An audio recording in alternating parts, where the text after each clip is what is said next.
सहना भवतु सहनौ भुनक्तु सह वीर्यं करवावहै तेजस्विनावधीतमस्तु मा विद्विषावहै।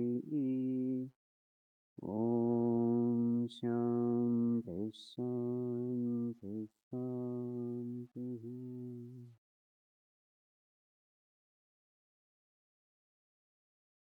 जय जय राम जानकी राम।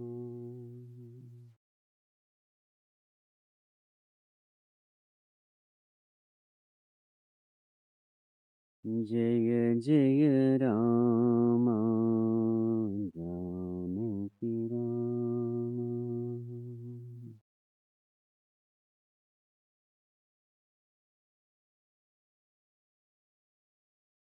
रघुकुल भूषण राजा राम। रघुकुल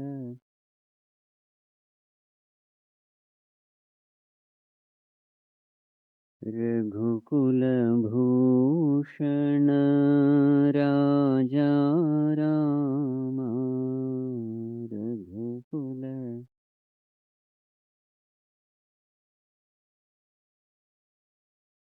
जय जय राम जानकी राम।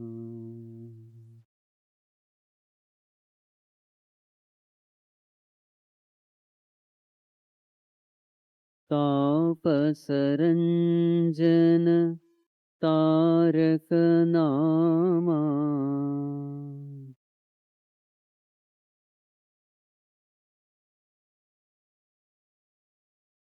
दानव भंजन कोदंड रामा।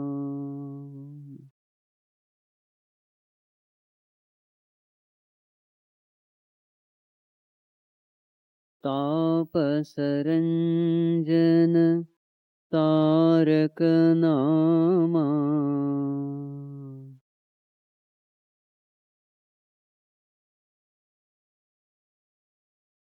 दानव भंजन कोदंड रामा।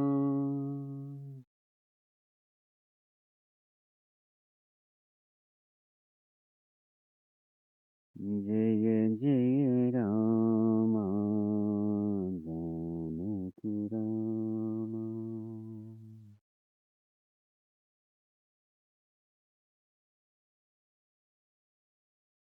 श्री राम जय राम जय जय राम।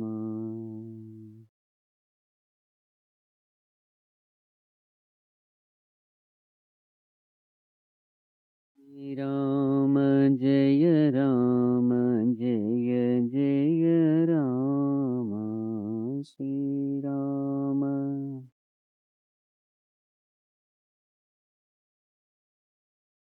श्री राम जय राम जय जय राम।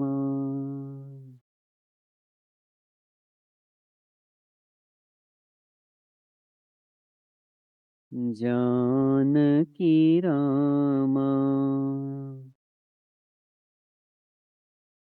श्री रघुराम। श्री राम जय Ram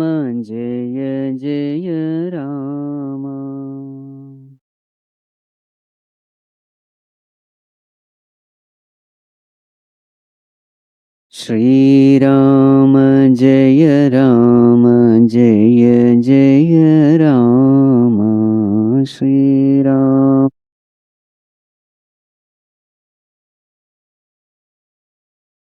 Shri Rama Jaya Rama Jaya Jaya Rama Shri Rama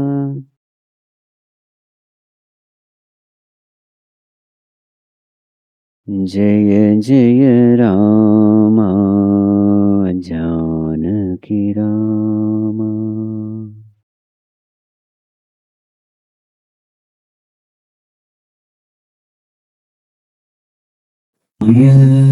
Om Namo Narayana Om Narayana Om Namo Narayana Om Namo Om Namo Narayana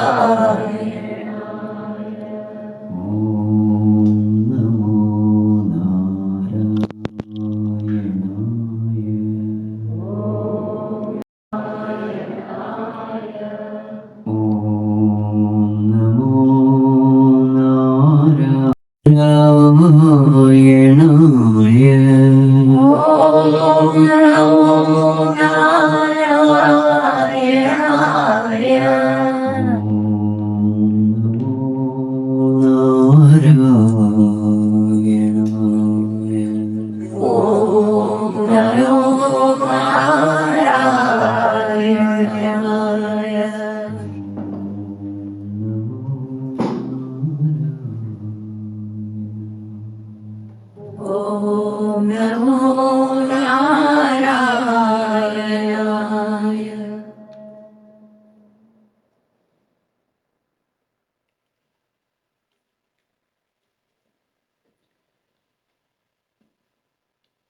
Humble prostrations to one another present here. Today's topic of discussion is intelligent living.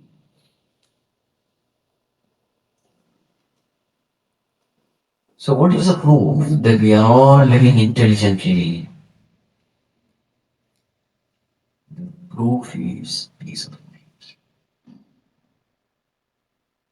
How peaceful our mind is, that intelligently we live. Any disturbance of the mind is the proof that somewhere something is going wrong. Tension, worry, anxiety, stress, boredom, loneliness, agitation, depression, all these are the indications that somewhere we are not handling life properly. So what are the aspects we have to keep in mind? So therefore, today we will discuss 4 aspects where we can pay attention. Generally where we commit the mistakes. So we are going to discuss 4 aspects. Number 1, to intelligently live life, the first aspect to be kept in mind is right understanding about life. Number 2, right attitude in life. Number 3, right interactions in life. Number 4, right decision makings. 4, understanding, attitude, interaction, decision making. So first one is right understanding about life. What is a right understanding in life? Right understanding is this. Everything in this world is perfect. This is the right understanding. Why everything in this world is perfect? Everything in this world is perfect because a perfect God is taking care of this world. Nothing imperfect can ever happen in this world. What do you mean perfect God? God who is omniscient, all-knowing, omnipotent, all-powerful, and omnipresent, all-pervading. Such a Lord is taking care of this world. By His command, everything happens here. In His supervision, everything happens. By His will, everything happens. By His knowledge, everything happens. So nothing wrong can ever happen in this world. When does the mind get disturbed? The mind gets disturbed the moment we start thinking that nothing right is happening in this world. Especially when we are exposed to all these news channels with biased information. You will find that you just expose yourself to these news channels for some time, your mind is polluted, your mind is disturbed. Yes or no? This is the first mistake we make. Exposing ourselves to wrong knowledge. Peace of mind alone is a proof that your thinking is right. Right thinking is immediately awarded with peaceful mind. The mind becomes peaceful. Wrong thinking is immediately punished with disturbance. So this is how we have to decide what is good and what is bad. What is divine and what is ignoble. How do we know? You expose to that thing, being or situation, see the effect upon the mind. That which quietens the mind, makes the mind peaceful, recharges the mind. All those, they are good.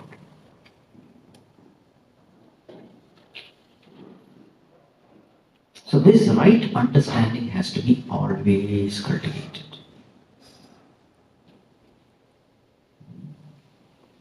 Everything in this world is perfect because a perfect God is taking care of this world. Many times our wrong thinking is, I am perfect, but the world is imperfect. And therefore, I am suffering in this world because of my perfection.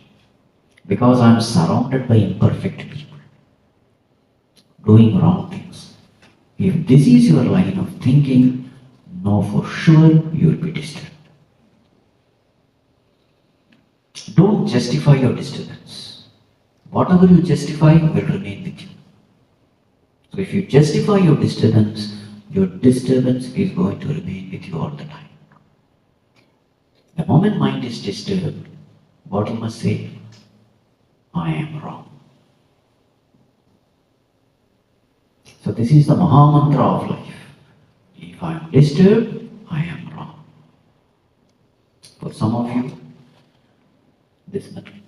this may come as a shock. Generally our equation is, I am disturbed, somebody is wrong. Not me. I am a good person.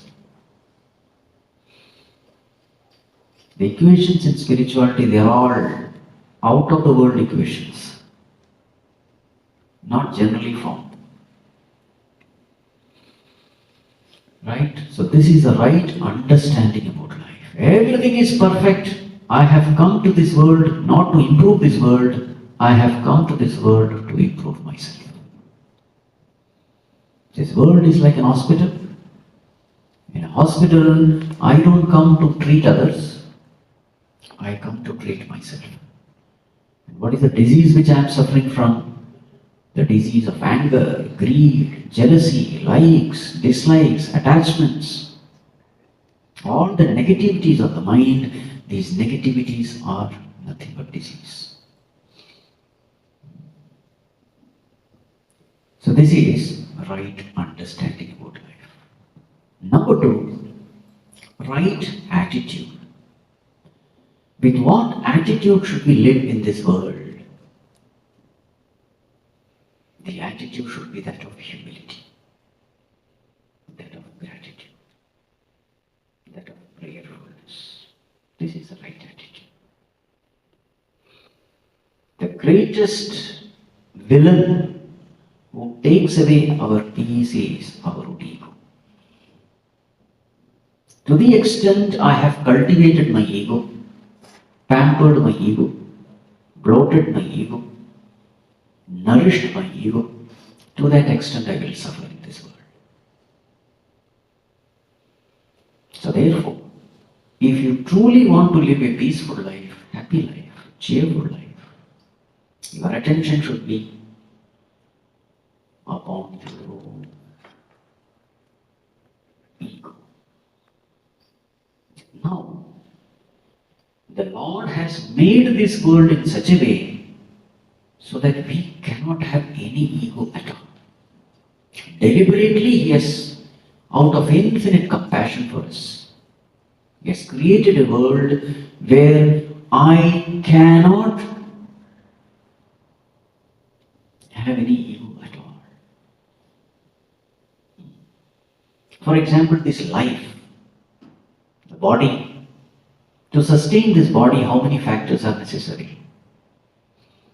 Infinite factors. Water is needed, air is needed, food is needed, shelter is needed, right kind of temperature, humidity, so many factors are needed externally.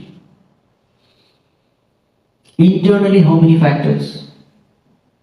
Kidney has to function, liver has to function, heart has to function, blood vessels have to function. Each and every cell has to function. So infinite factors inside the body, infinite factors outside the body. And how many factors are in our control? Not even one. All these infinite factors have to come together. Only then life is possible upon this planet. And not even one factor is in my control. So what does it mean? Life doesn't belong to me. It is a gift from the Lord.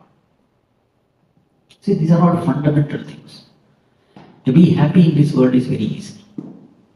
God will never create a situation where to remain happy is very difficult. He will never do that.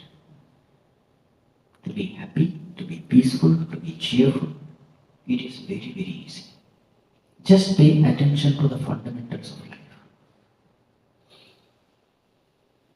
To live upon this planet, infinite number of factors are necessary. Not even one factor is in my control. How can I take credit for even being alive? So we have to say, life is not mine, life is a gift from God. And that's why you find when to give life, we are not consulted. When to take away this life, again we are not consulted. Because it doesn't belong to us. Again, all these abilities and talents upon which we take so much of pride, all our talents, abilities, how the sense organs function, we don't know.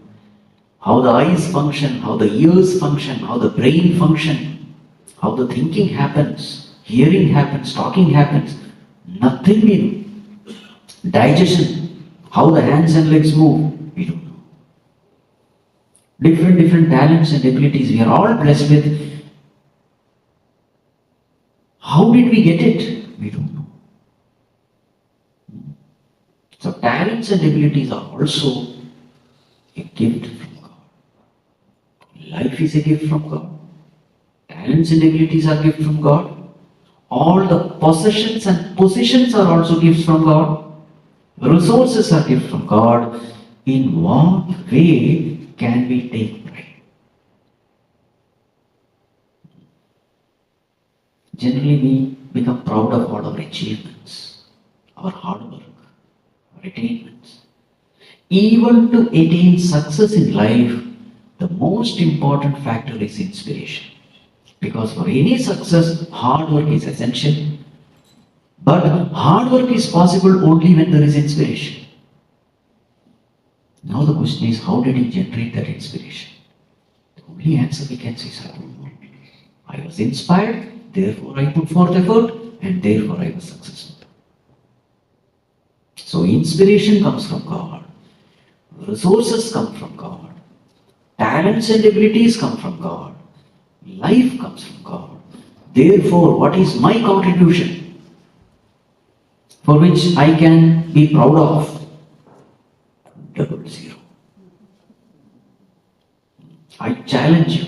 Tell me one factor for which you can take pride. There is nothing. So therefore, the truth about this life, always remember this if you want peace. I am nothing. I know nothing. I am nothing. I can do nothing. This is the right attitude. Oh God, by your grace, I am something. By your grace, I know something. By your grace, I have something. By your grace, I can do something. So this becomes the attitude of gratitude. So these are all the most important values of life. Number one, the value of humility. The number two, value of gratitude. And the law of this cosmos is the more and more we are grateful to God for whatever He has given, the more and more it will be supplied to us. The more and more things will be supplied to us, the more and more we express gratitude. What is the mistake we do? The mistake is, number one, I am very proud of whatever I have achieved. Number two, I am ungrateful to whatever has been given. Number three, I always complain and grumble about whatever has been not given. So then what happens? Life becomes miserable. 99 things are given to me. I never bother to thank the Lord for what is given. That one thing is not given, I always complain and grumble. Why that one thing has not been given? You see? This is how we make our life miserable. So the right attitude is a prayerful attitude. Thanking the Lord for whatever has been given. Ever remaining humble. Ever remaining grateful. So this is point number 2. Right attitude in life. What is the first one? Right understanding. Second one, right attitude. Third one is right interactions in life. When we are living in this world, we have to interact with people. So many kinds of people come into our life. Near and dear ones, professionals, family people, so many people, neighbors, relatives, friends. Many times we become miserable because we don't know how to interact with people. We don't know how to keep relations with people. So what is the right way of interacting with people? Number one, it is with relationship. Always remember, every relation in this world is temporary. Never forget this. It has a starting time, it will have a ending time. There is only one relationship which is permanent, that is our relationship with God. Every other relationship is impermanent. Never make an impermanent relationship the center relationship of your life. Because of some reason, if that relationship breaks, we will be shattered. Always keep God as the center. Always give priority to this relationship with God. First priority should be this relationship. All the other relationships should be secondary. Then there won't be any problem. So that is why we say in spirituality, have a healthy detachment. Either our relationship with people are unhealthy detachment, or it is unhealthy attachment. What is unhealthy detachment? I don't care attitude. A relationship of hatred, of dislike. That is unhealthy detachment. Or it is just the opposite. What is the opposite? Unhealthy attachment. Extremely attached to people. Then what will happen? Worry, tension, anxiety is guaranteed. Because every relationship is uncertain. Every person is uncertain in this world. How long we are going to survive, there is no guarantee. So this is the next point to be taken care. Right interaction with people. So what is the right way to interact? Right way of keeping relationship is intelligent, healthy detachment. You are with people, yes, we are with people, we are with family members, we are with friends, relatives. We love them, we serve them, everything is fine, but at the back of the mind, always be prepared. Always be prepared for the inevitable. Anytime this relationship can end. So generally the example given is how we develop relationship in a train journey, especially in India and all that. A train journey, especially 2-3 days of journey, we find fellow travelers. We chat with them, spend nice time with them, we share our food with them, everything is fine, but at the back of the mind we know that this person will get down or I will have to get down. This relationship will end. This is the right way. Healthy detachment. Then there won't be any problem. This is number one regarding interaction. Number two, regarding the speech. Now this is very, very important. 99% of the people with whom we come in contact, our relationship is a relationship of speech only. How we speak. So in Bhagavad Gita, this speech is considered to be one of the austerities. Austerity with regard to speech. So what are the factors to be taken into account? Number one, anudvegagaram. When we speak to others, it should be non-agitating. Number two, satyam. Whenever we speak, we should speak the truth. Number three, priyam. We should speak sweetly. Number four, hitam. What is beneficial, speak that. This is called austerity at the level of speech. Just because something is truthful doesn't mean that you must speak.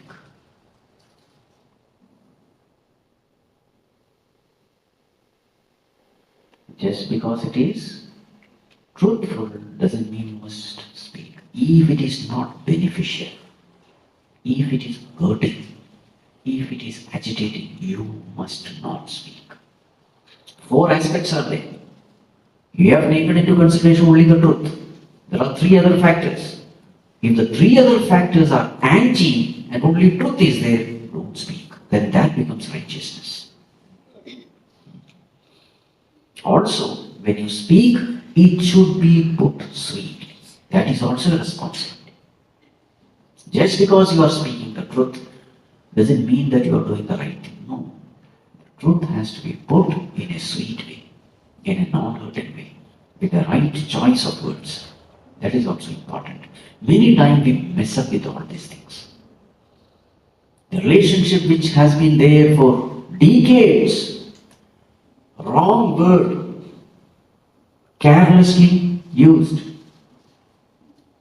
breaks the relationship. There are people who say, I don't care, I am speaking the truth. I don't care what others think. So, based on Dharma Shastra, it is wrong. You must also speak in such a way it is non-agitating and truthful. That is our responsibility. So, interaction with people.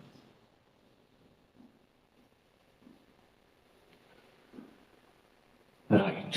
So, we have covered 3. The 4th one. What is the 4th one? decision making, right decision makings in life. How should we make decisions in life? Always decisions must be made keeping in mind the welfare of the totality. Always. When decisions are made selfishly, I don't care about others, I care only my welfare and well-being, such a person can never find peace. It's impossible. A selfish person can never find peace. An egoistic person can never find peace. A person who compromises with higher values of life can never find peace. So whenever we make decisions, always make decision for the welfare of the totality. Always make decisions which doesn't prick the conscience, so that there is no guilt feeling at all.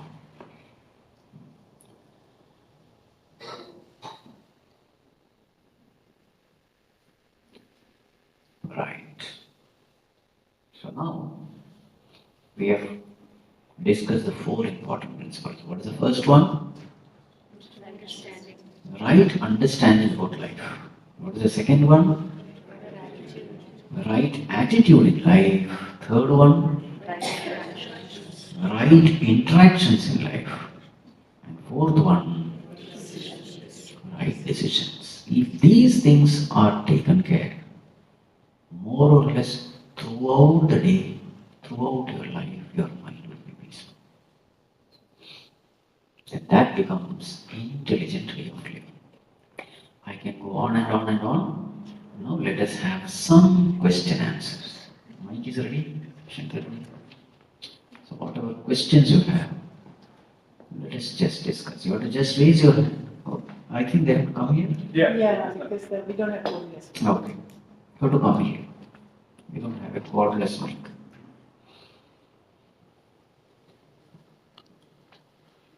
Any questions?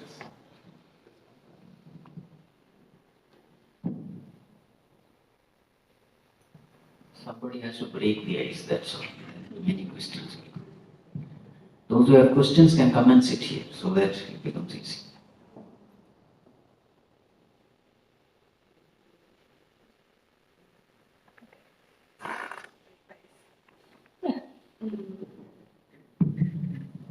Okay, how do I know that I will make the right decision?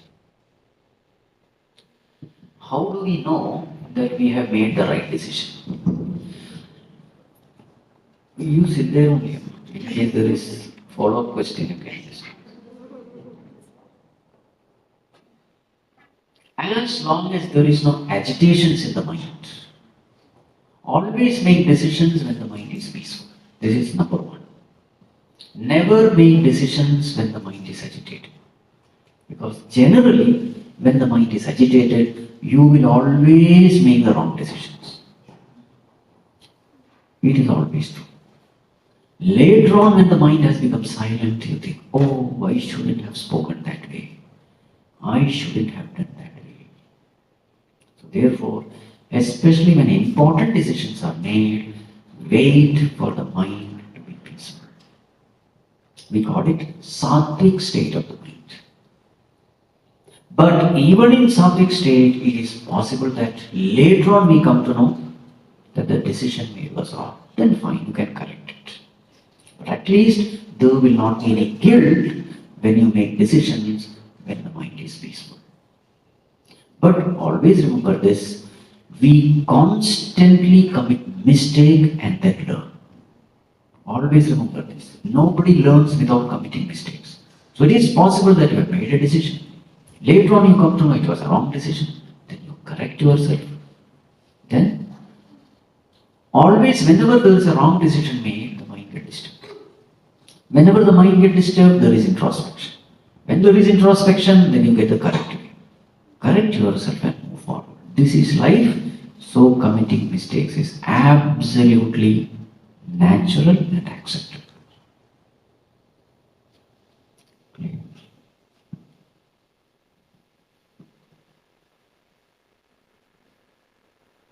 It's a very informal session, so you can answer whatever question. I can ask from here. Ah, yes. So, Swami, it's really nice lecture so far. Conflict resolution. So, usually a lot of people, everything is there, everything is there. This is the bad way of thinking, right? So, conflict resolution requires right understanding, right attitude, right interactions, and right decision making. But the fact that a conflict exists, and a person who knows that there is a conflict, is that person thinking higher or lower? Conflict means what? Conflict with whom? That was my question too. I mean, when we know that there is a conflict, is that born out of ego? You mean to say confusion? How do you define conflict?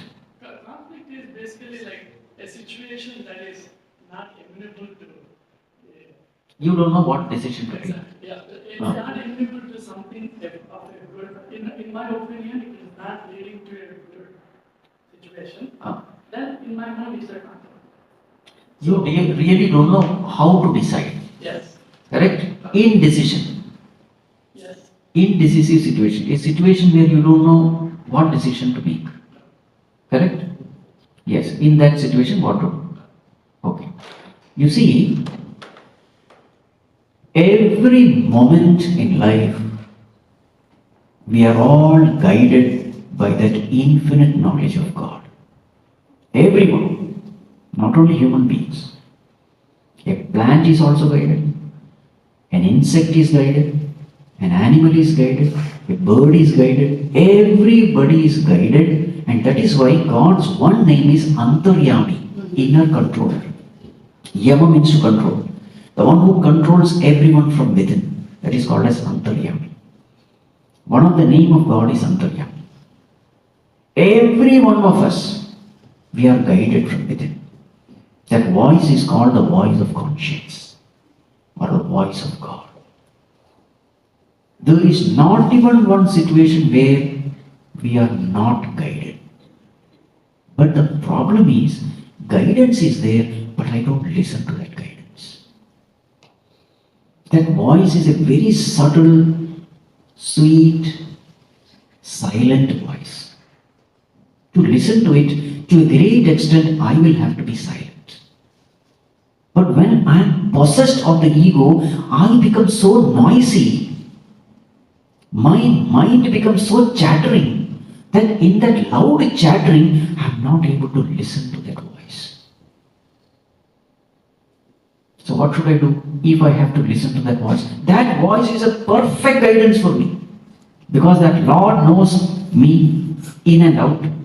Because from the beginningless past, whatever incarnation I have been, He knows it. He knows my desires. He knows my weaknesses, my addictions. So therefore, He is the right person to guide me. And He is guiding me. But the problem is, I am so full of myself that this guidance becomes suppressed because of my chattering of the mind. So what to do? The solution is, this chattering has to be silenced, so that that inner voice becomes very clear. How to silence the chattering of the mind? Chattering is because of the ego. Puncture the ego. And how will you puncture the ego? Again and again bring this. Oh God, I am nothing. 4 Mahavakyas, what are they? I am nothing, I know nothing, I have nothing, I can do nothing. God, I am completely confused, please guide me. Truly feel it, not just verbally repeating. For God, verbal repetition has no value. You have to feel it with your heart. To the extent you feel it and you say it, you will find that this chattering will come down. When ego is powerful, only then the chattering can exist. When the ego is made weakened, and only I can make my ego weak, by puncturing the ego, you will find that this chattering noise starts becoming silent. And in that silence of chattering, this inner voice becomes very clear. And intuitively you feel this is the thing to be done. And whatever that intuition says, just listen to it. That's the voice of heart, that's the voice of God. Clear?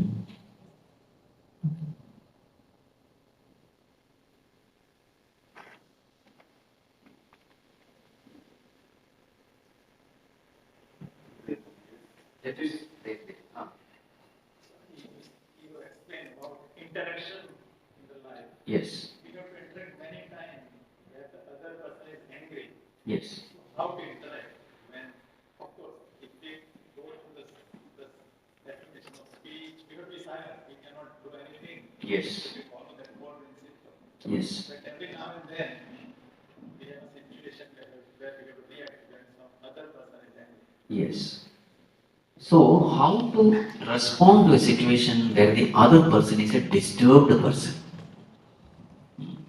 You clearly see that other person is very disturbed and generally is frustrated, irritated, agitated, angry. How to handle that? Isn't it? The best way of handling such a person is through forgiveness and compassion. Generally, the mistake we do is when he is angry, he shouts at me. He has poked me. In fact, poked my ego. And natural reaction is tit for tat. Correct? That's absolutely wrong. Just because that person is disturbed, why should I disturb myself for the disturbance of others? Remember, once I am disturbed, I am weak. A disturbed person is the weakest person. A peaceful person alone is a strong person. So, you can handle the situation only if you are strong. And your strength is directly proportional to your peace of mind. So, because somebody is disturbed, don't disturb yourself.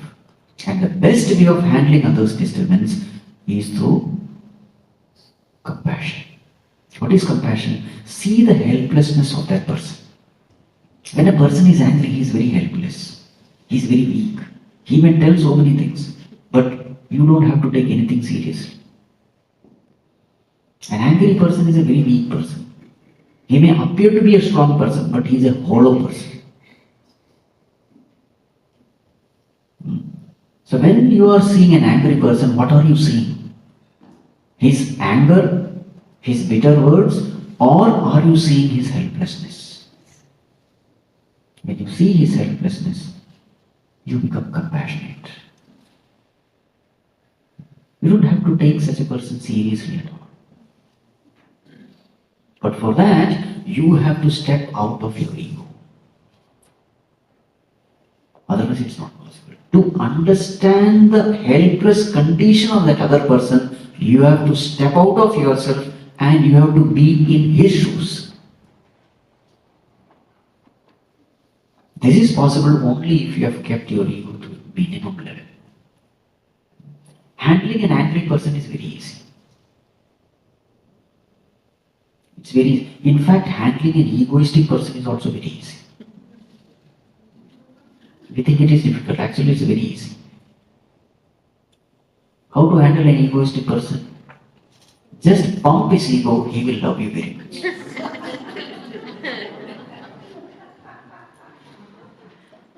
He is a slave in everybody's hands. But you should know how to play the puppet game. You should know which string to pull. He is a puppet. Just praise some of the good things which he has, and then he will love you the most. See, an egoistic person has a very stinking personality. Everybody runs away from him. So therefore, he knows that nobody likes me. But the moment you start praising his virtues, whatever good things he has done, suddenly he will feel attracted towards you. And that person will start feeling peace, happiness in your presence. Because you are respecting that person. Then what will happen? For him, you will become an important personality. After that, to maintain the relationship, he will do anything for you. Because in your presence, he is finding peace. It is very easy to handle egoistic people. And egoistic people generally get angry very fast. So it is very easy to handle angry people also. Angry people, they are very disturbed people. A disturbed person is always craving for peace. If there is one person who can give peace to him, he will surrender to that person. So you should become a person where in your presence, that person finds peace. Then that person will do anything for you. This is how you have to handle it. Did I answer? Yeah. Hariom Swamiji. So when a person is angry, it is very visible that the person is angry and we can handle it. What about sweet speaking, dishonest people or manipulative people? What to talk of? Dishonest, Sweet speaking, manipulative. peaceful people? Are they peaceful? This is the question. See, sweet speaking, dishonest, manipulative, you cannot be always peaceful. Once in a while, it is always possible. But when you are living with that person, you will always find that, see, to the extent you are disintegrated within, to that extent you are weak. What is disintegration? Inside something, outside something else. Disintegration means weakness. Weakness means you will go through the moods of anger, frustration, dejection. Mood swings will be there. How to handle them? It's very easy. That's what I said. Handling weak person is very easy.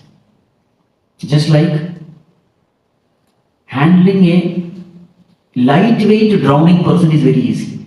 You have to just pull him out. It's very easy. Heavy person is difficult.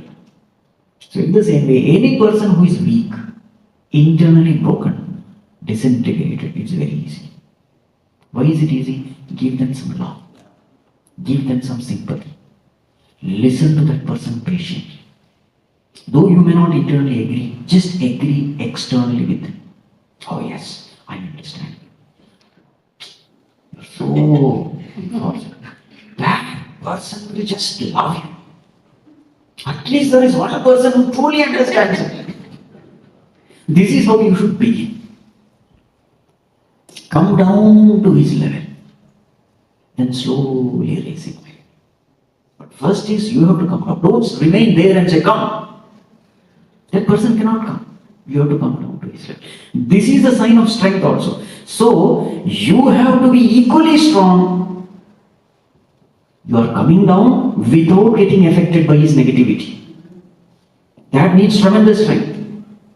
Otherwise, you are coming down and you remain down only. That should not happen. A person is disturbed, you come down and you go back disturbed. That should not happen. When you are interacting with a disturbed person, that person should go back peaceful.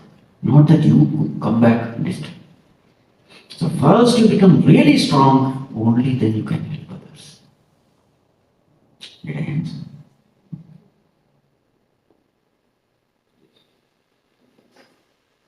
Swami, you talked about healthy detachment. Yes. It makes a lot of sense, but how do we cultivate that? Unless you are fully attached to God, you cannot have healthy detachment with anyone. That is very essential. Unless you hold on to the higher, you can't leave the lower. How do you climb a rope? What comes first? Holding on to the higher comes first. Then comes leaving the lower. In the same way, when you are in contact, that is why in all religion, one thing which is emphasized is devotion to God. The more and more you are connected to God, His strength starts flowing through you. And after that, you are not dependent on others for your peace. But a person who is not nourished by God, try to get his nourishment from other people. Nourishment means love, respect, all that thing. Once you get the original thing, then other relationship actually you don't depend upon for your peace, for your well-being. In fact, they start depending upon you. Now the problem is, I am disconnected with God. So therefore, I have this emotional need that I want to be loved. I want to be respected. So where am I begging love from? From the people around me. So then I start holding on to them. Then that relationship becomes unhealthy. So if you want to cultivate healthy detachment, there's only one way. You have to strongly attach to God. Then rest everything falls in place. Did I answer?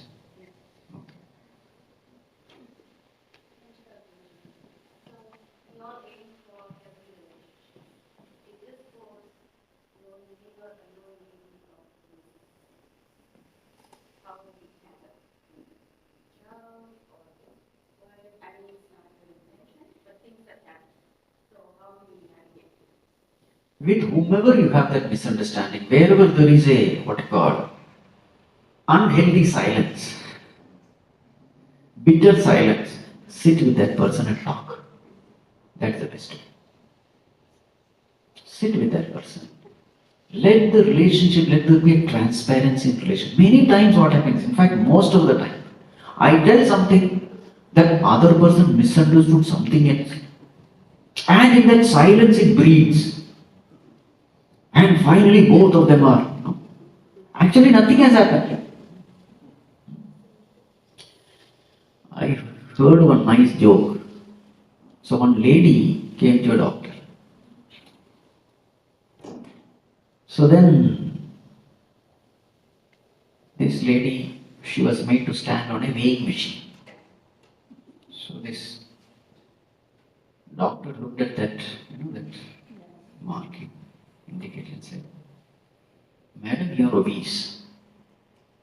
You are obese." After that, this lady was never seen. Doctor was also confused. That lady used to regularly come. This lady was not seen at all. Then from somewhere else, he heard that this lady has spoken to somebody else. You know, that doctor called me a beast. She heard, "Madam, you are a beast." You understand? What he said was, "Madam, you are obese." What she heard was, "You are a beast." At least she could have clarified the matter, would have been over. No. She heard something, and now, how dare he call me a beast? Most of the misunderstandings are like that. This is one. Number two, always have a compassionate attitude towards others who express some or the other kind of imperfections in their personality. Because keep always this in mind, we are all evolving and it takes long time for evolution. According to Hinduism, many births are needed to attain that state of perfection. Many births. So we all already have gone through birth as a plant, as an insect, birds, animals. Now we are in human beings. In human beings also, tamasic, rajasic, sattvic. Many births are needed. So maybe the person whom I am interacting with, in the past birth, maybe he was a lion. It is his first human birth. Now he is behaving like a lion.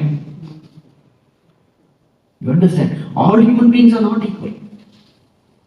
No way. Some are at a very advanced level. So you can find that refinement in their personality, in their behavior, in their speech. There is so much of culture, so much of refinement in others that may not be there. Very crass, animalistic people. So what should be our attitude? Our attitude should be that of compassion. If this is the way, loving everyone, because once upon a time I was also like that. I may not remember. I have also gone through my lower states of evolution. And others tolerated my imperfection at that time. So therefore, as a higher evolved being, what is my responsibility? Accept others as they are. Allow them to grow at whatever level they are. If this is the attitude, then you will find that you are able to handle all relationships beautifully well. And you will always find that the moment you hate somebody, your mind is disturbed. You see, that disturbance indicates that God is not happy with you. You cannot justify any hatred towards any being. Hatred equal to disturbance. Try to hate someone with a peaceful mind. Just doesn't go. That peace is immediately taken away from you because that Lord who is the Lord of the universe is not happy with you. So this is how we come to know.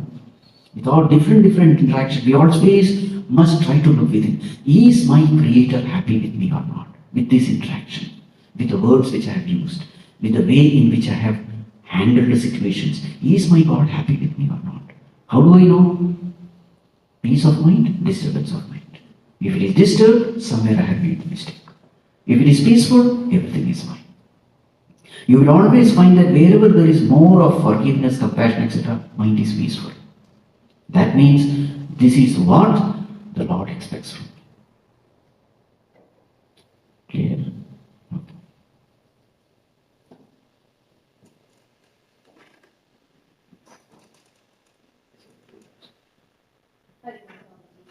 You spoke about the austerity of speech, the four things to keep in mind. When it's not your immediate family, yes, we put a guard and things like that and try to remember that. But especially when you're raising your children, you need to correct them so many times. At that time, I must have done hundreds of times, but I never kept that up. Or even with your spouse and things like that. How do you, in order for the family to function, how do you really practically apply this austerity of speech? You're really not thinking of Hitam, you're like pointing out the mistakes so that you're correcting them or thinking of correcting them. Yes, we all have different ways of looking at what is right, what is wrong, but still for the family to function or to make sure that the upbringing is right, you're always trying to say the truth out the way it is and really not bothered about how they're feeling and things like that. So in such a situation, how do you kind of think about the austerity of speech, the four factors? Even in family relation also, austerity of speech is absolutely. You see, suppose I am just finding fault with us, and this is generally the tendency we have, because we are attached to our husband, wife, children. So whenever I see some imperfection in them, actually I can't stand it because they are a part of me, because there is identification. So I am not able to tolerate that imperfection. And then generally once or twice I say, and then after that I yell at them, shout at them, scold them. But then what happens is slowly this relationship starts deteriorating. The more and more I shout and get my point through, what happens is the other person stops having respect for me, value for my words. This is always true. I will never value a person who is distant. I will never value the advice of a person who is distant. Somebody shouting and yelling. As a small child, helplessly you may listen. But as you grow up, the very fact that a person is shouting and yelling shows that that person is weak. I start losing respect for that person. I start losing value for the advice. You see, any Tom, Dick and Harry giving advice, I don't take it seriously. Whose advice I take seriously? The one who practices it. And what is the proof that a person who is giving advice is truly practicing it? It is the peace which that person radiates. Peace is the proof.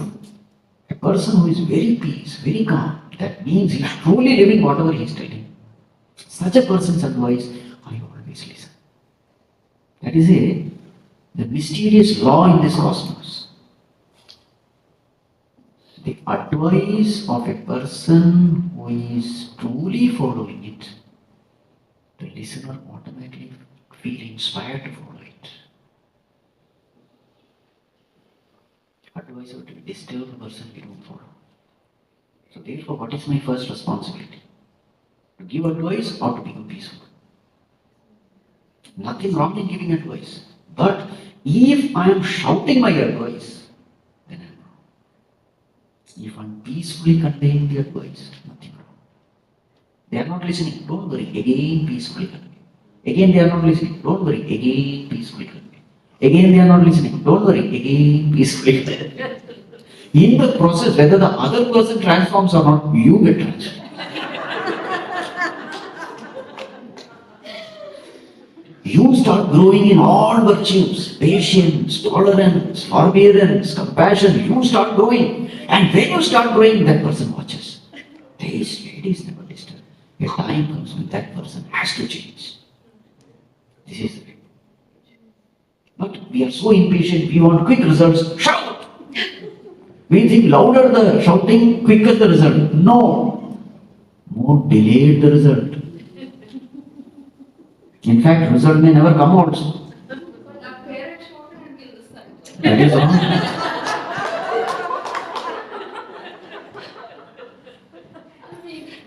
Parents shouted, but later on when they become old, you just accepted them as they are.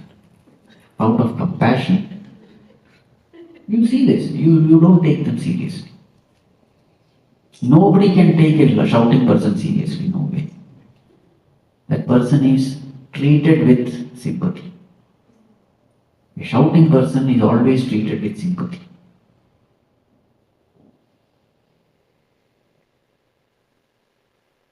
Yes. Is there a limit for compassion and forgiveness? For example, I have 100 employees, and then if I have 5 employees, but then I'm not able to fire somebody because I'm so forgiving and compassion, then I feel like that employee is taking advantage of it.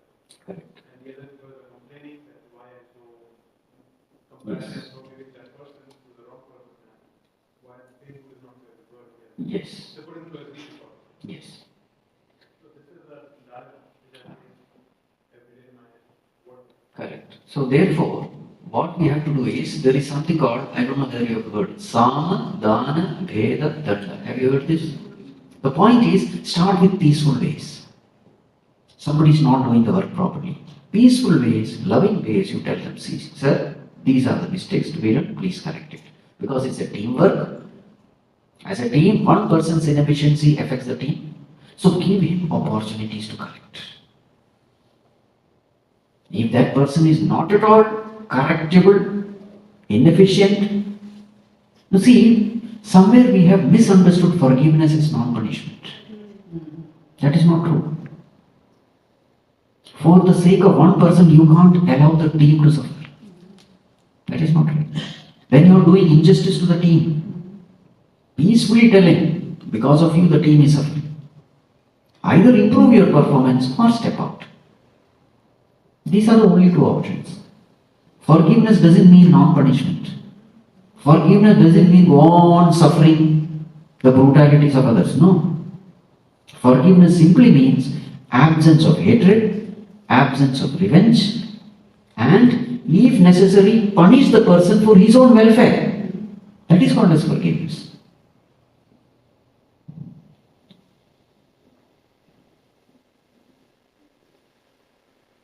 So when you were saying like we until once they understanding you like you said like the family of kids, right? They're not living say again. Since they are kids, sometimes we have to take an action, say like shouting, make them to understand. Yes. If we don't do that, the time pass, then think like okay, what will happen? My dad will say again.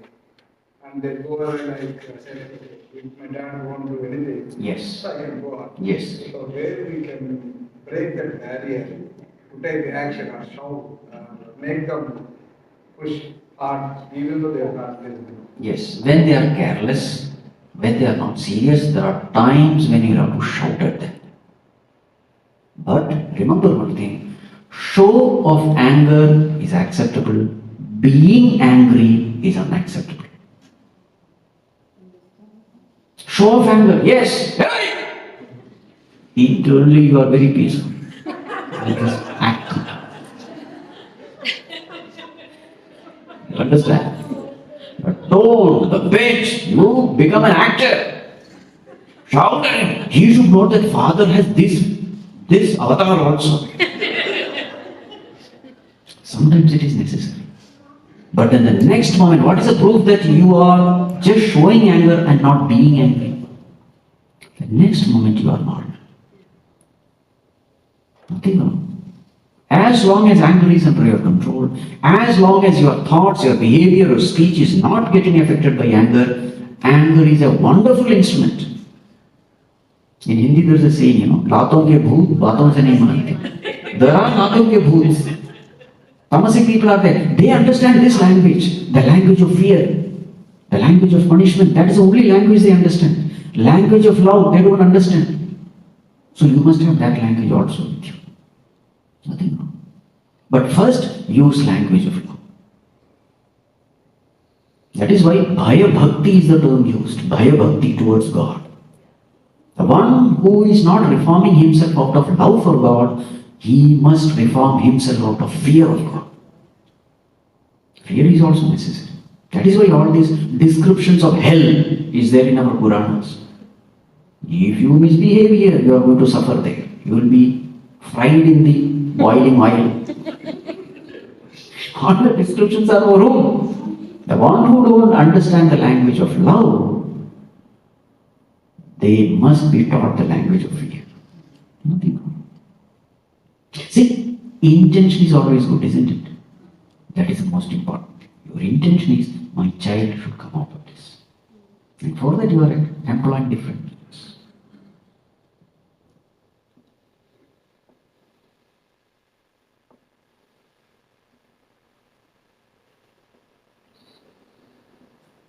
Yes.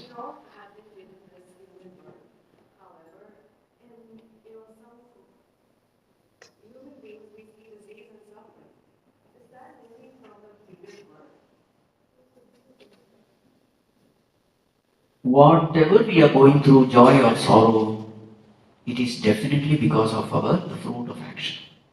It is called as karma phala. So yes, it is true.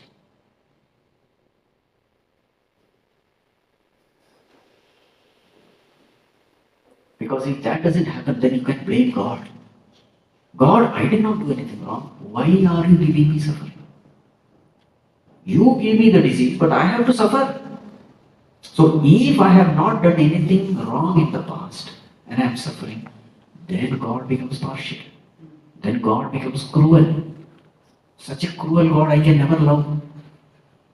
The whole philosophy of devotion will crumble if such a thing happens. I get what I deserve. And He knows what I deserve. He gives only what I deserve. In fact, He gives me for my own welfare.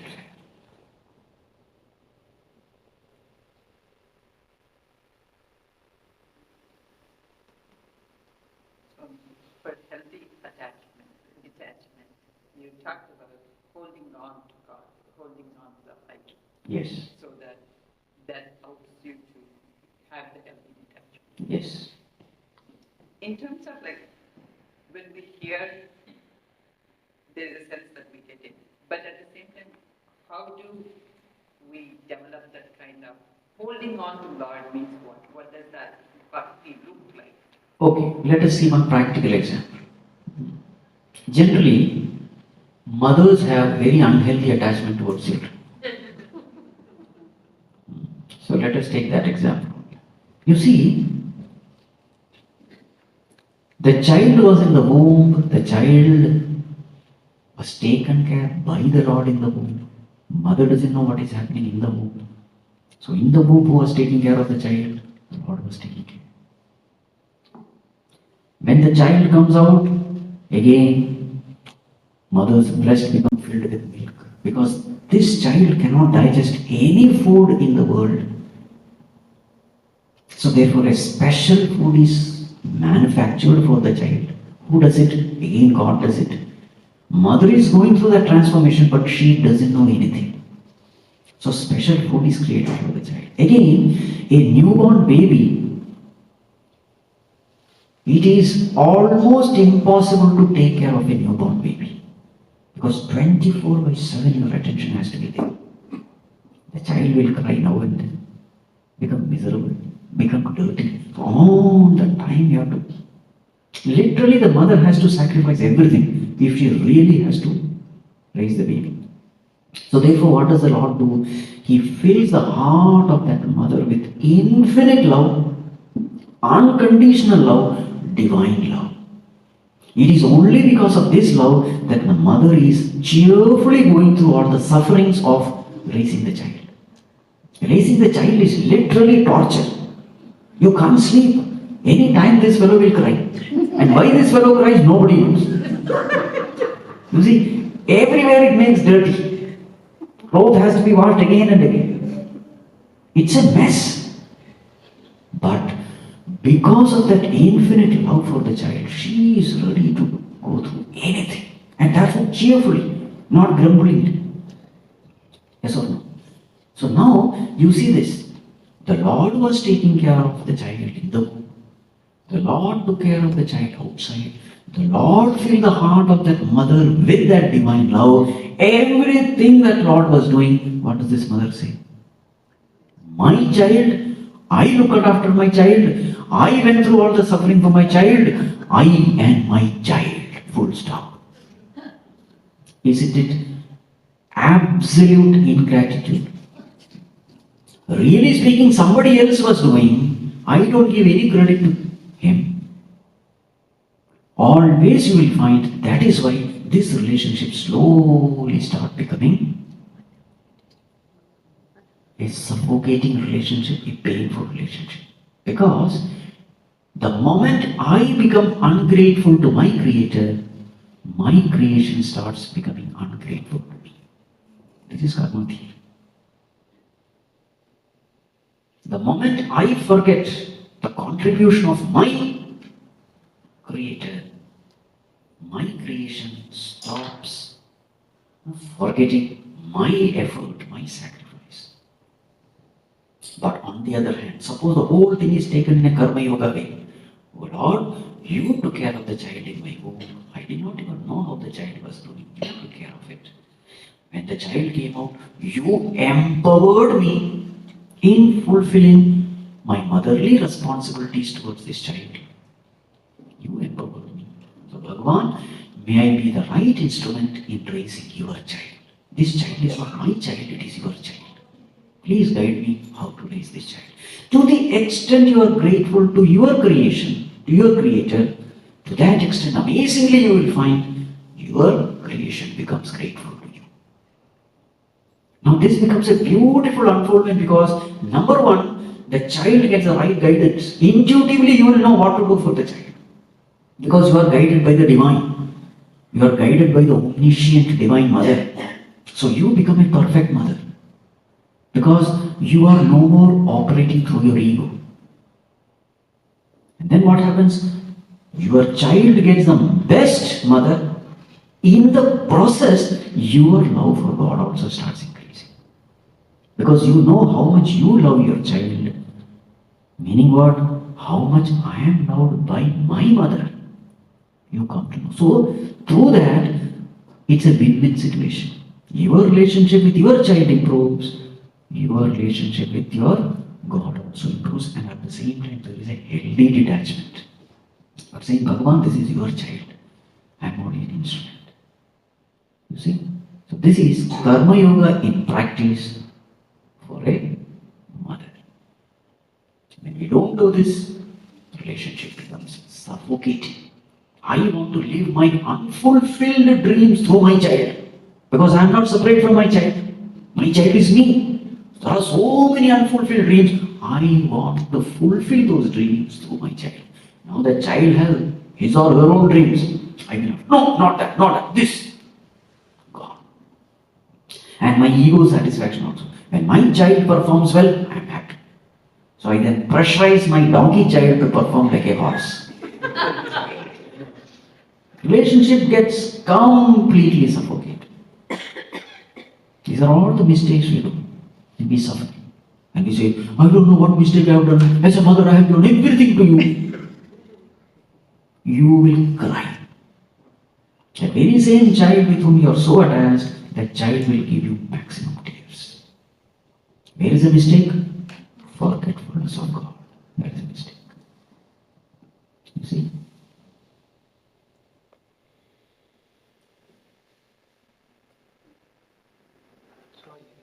So what are the practices we should do? Literally the practices to actually start listening to the guiding voice of the Lord. How to listen to that voice? what are the practices we should start doing so that we can start listening to that voice? You see, whatever you have understood to be right and good, just put it to practice. This is the beginning. There are so many things I know it is right, but I don't like it. So therefore I am not doing it.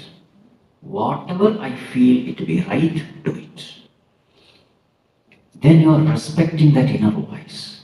Because there is a voice which says, this is right for you, this is good for you, this is righteous for you. There is a voice. Listen to that voice. It may be many times bitter. You may not like doing it. Don't listen to that voice. That's the voice of the ego. The voice of likes and dislikes is the voice of ego. Never listen to it. Voice of right and wrong is the voice of God. Always listen to it.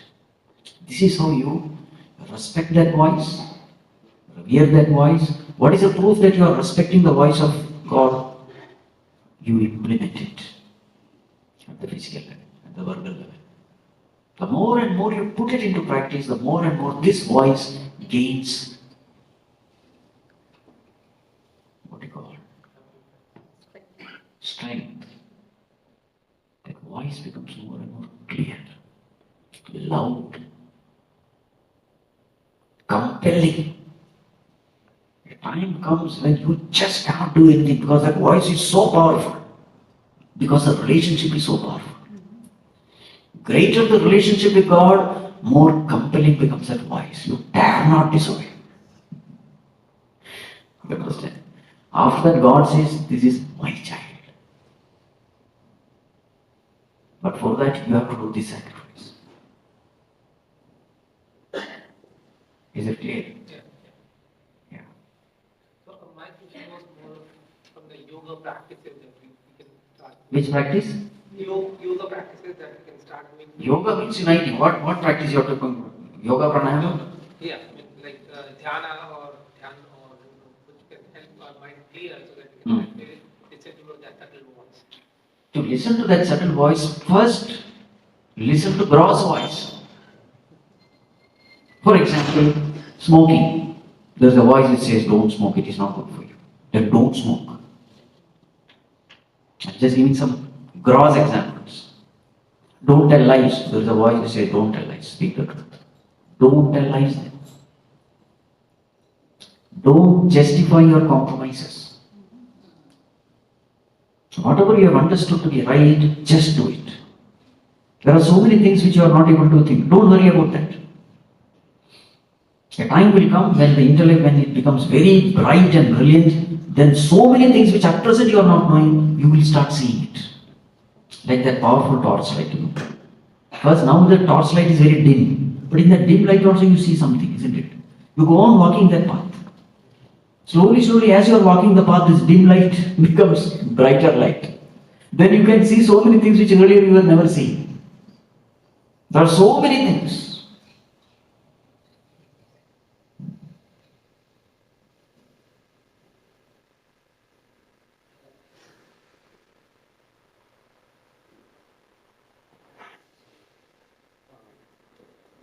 The first step of intelligent living is right understanding. Yes. How does one get into the first step of it? How does one understand or come to compromise with his way of living so that, I have to change my life and take this path? Should it happen accidentally or is something?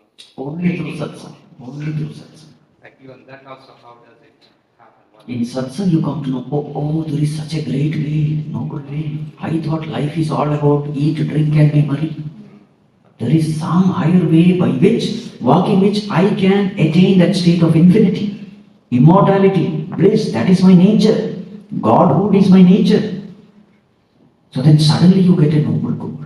All this comes only through satsang. Otherwise we will never even know that such things exist. Yeah, in that case, like, how does one get the opportunity to be in satsang, come in contact with the right teacher?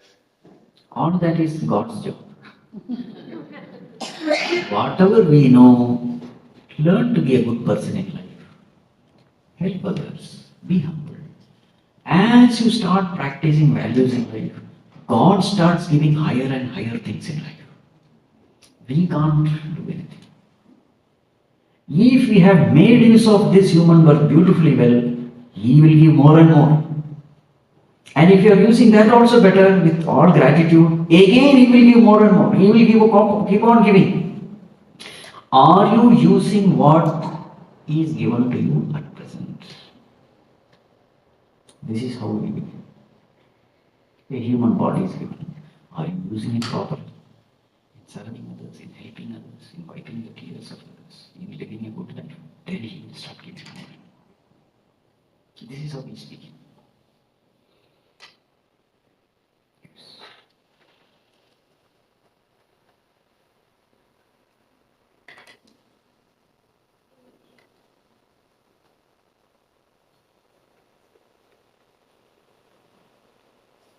Yes. Responded to a question earlier, like you said, if you are suffering, then it is the fall of some karma, like Africa. So, how does that person prevent from getting into a state of,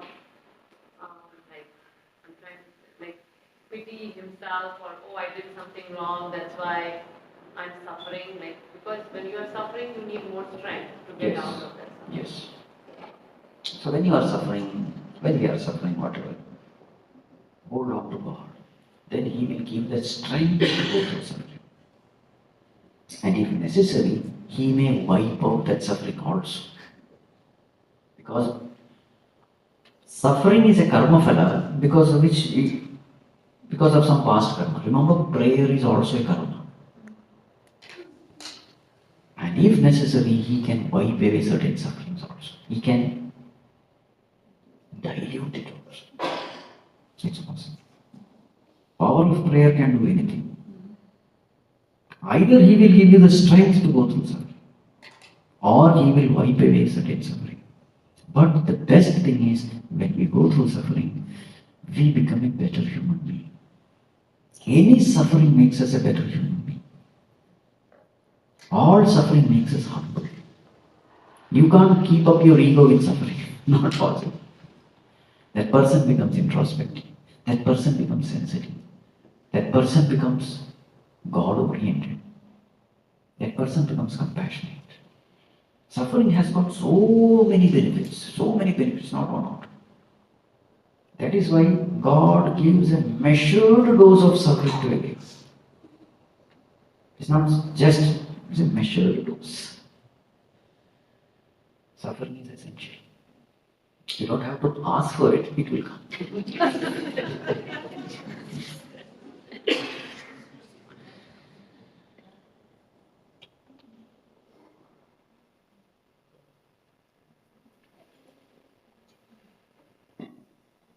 I think for the time being everybody is content.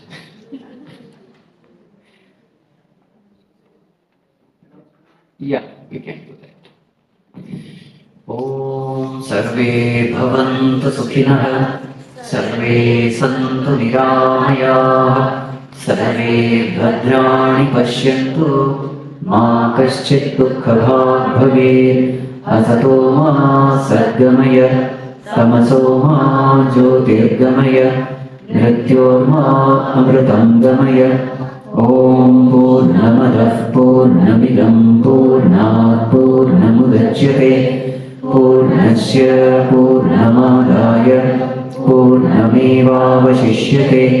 Om Shanti Shanti Shanti. Hari Om Shri Gurubhyo Namaha. Hari Om.